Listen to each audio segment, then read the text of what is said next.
आप देख रहे हैं केकेडी न्यूज।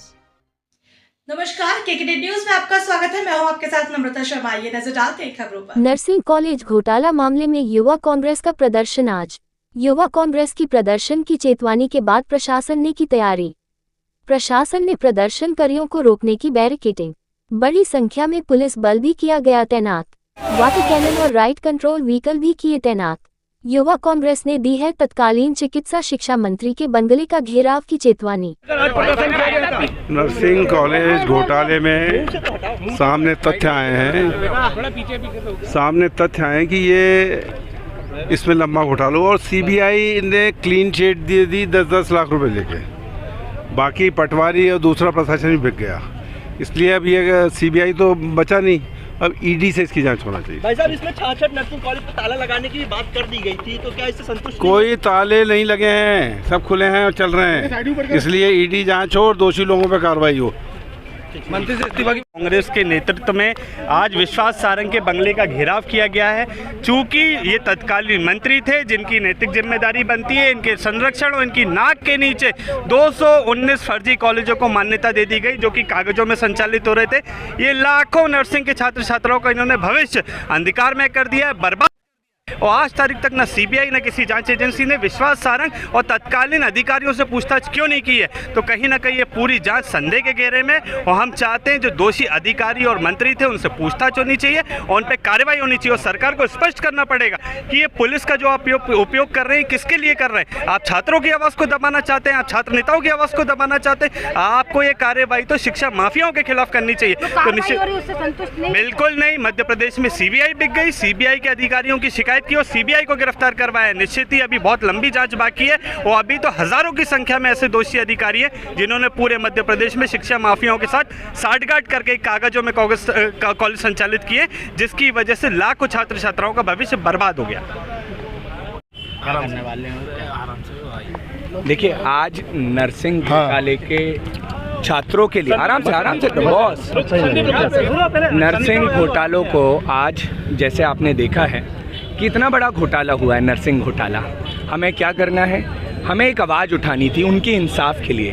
तो आज ये यूथ कांग्रेस की टीम एक इंसाफ के लिए आवाज़ उठाने आई है और हमारा मांग है कि जो आरोपी हैं उनको गिरफ्तार करें, सही जांच हो और विश्वास सारंग जी के इस्तीफा की हम मांग करते हैं, क्योंकि 2020 में जितने भी कॉलेजों को मान्यता दी गई वो फर्जी थी। जैसे कि आपने खुद देखा कितने कॉलेजों की मान्यता रद्द कर दी गई। सवाल ये है, सपने से लड़ाई, किसके सपने से? युवाओं के सपनों की लड़ाई लड़ने आए हैं जिन्होंने सोचा था कि हम मानव सेवा करेंगे। कुछ हमारी बहनों ने सोचा था मानव सेवा का भाव रखेंगे, पर उनकी मानव सेवा का भाव भी तोड़ दिया। अग्निवीर से जो जवान सेवा का भाव था वो भी तोड़ दिया। ये प्रदेश लेके कहाँ जा रहा है युवाओं के भविष्य को? आज आप घोटाले पे घोटाले देख रहे हैं, नर्सिंग घोटाला, पटवारी घोटाला, और वही अधिकारी जांच में थे जो व्यापम में भी जांच में थे।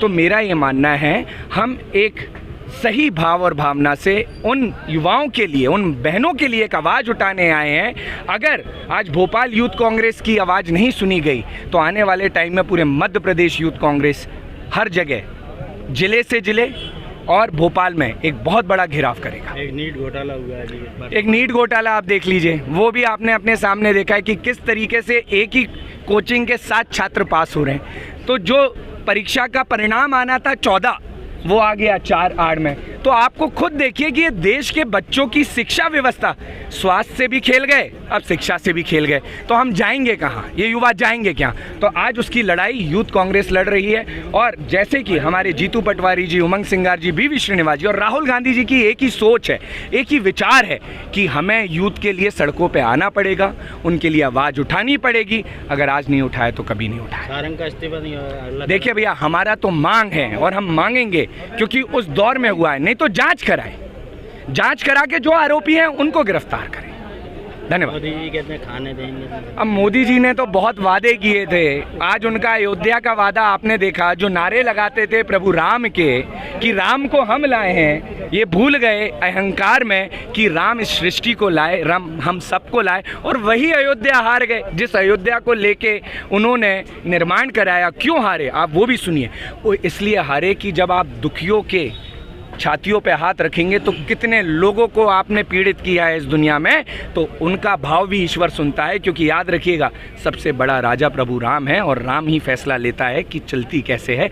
आप भगवान बनने की कोशिश ना करें। धन्यवाद। देखिए, मध्य प्रदेश में बहुत बड़ा नर्सिंग कॉलेज फर्जीवाड़ा हुआ है और नर्सिंग फर्जीवाड़े के जनक तत्कालीन चिकित्सा शिक्षा मंत्री विश्वास सारंग के इस्तीफे की मांग को लेकर आज युवक कांग्रेस का यहाँ प्रदर्शन था, जिसमें हमारे युवक कांग्रेस के कई साथियों को गिरफ्तार कर लिया गया, जो कि बहुत निंदनीय है। मध्य प्रदेश की सरकार को छात्र नेताओं पे कार्रवाई करती है, युवक कांग्रेस के नेताओं पे कार्रवाई करती है, लेकिन नर्सिंग कॉलेज फर्जीवाड़े के जो दोषी अधिकारी उनके ऊपर सरकार ने अभी तक कोई कानूनी कार्रवाई नहीं की है। हम मांग करते हैं सरकार के से कि जो तत्कालीन रजिस्ट्रार थे, नर्सिंग कॉलेजों के जो निरीक्षण करने वाले लोग थे, उनको नोटिस देकर दिखावे की कार्रवाई करने की आवश्यकता नहीं है। उनको तत्काल नौकरी से बर्खास्त कीजिए, उनकी सेवा समाप्त कीजिए और उनके ऊपर कानूनी कार्रवाई कीजिए, क्योंकि नर्सिंग फर्जीवाड़े को जन्म देने वाले ये अधिकारी जब तक बाहर रहेंगे, नर्सिंग घोटाले की निष्पक्ष जांच नहीं हो सकती। क्योंकि मध्य प्रदेश में नर्सिंग घोटाले की जांच करने वाली जब सीबीआई बिक गई तो इन अधिकारियों से क्या उम्मीद की जाएगी। और मध्य प्रदेश में जिस तरह से सीबीआई के द्वारा पूरे फर्जीवाड़े में रिश्वतखोरी की गई, उसमें भी कई लोग अभी बाहर घूम रहे, खुलेआम घूम रहे और अभी कई लोगों के नाम सामने आना बाकी है। इसमें हम लगातार मीडिया के माध्यम से उन साक्ष्यों को उजागर करके पूरे तथ्यों को सामने रखेंगे और नर्सिंग फर्जीवाड़े में जब तक जो दोषी अधिकारी है, दोषी मंत्री है, इनके ऊपर जब तक कार्रवाई नहीं होगी, ये जब तक सलाखों के पीछे नहीं होंगे, हमारी लड़ाई निरंतर जारी रहेगी।